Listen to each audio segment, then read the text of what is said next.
يا جماعة كتير قوي بنيجي نلاقي ان العمود بتاع الساعة اللي في المفتاح او في الكراون اتكسر جواها.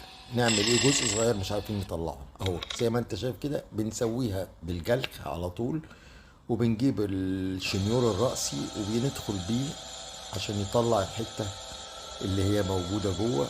وبنفس الوقت بنفس الشنيور ده بنعمل القلاووز بتاعه أهو زي ما انت شايف كده. يعني عملية سهلة جدا، وحاطين الجديد، العمود الجديد في الكراون، ويبقى كده مية مية.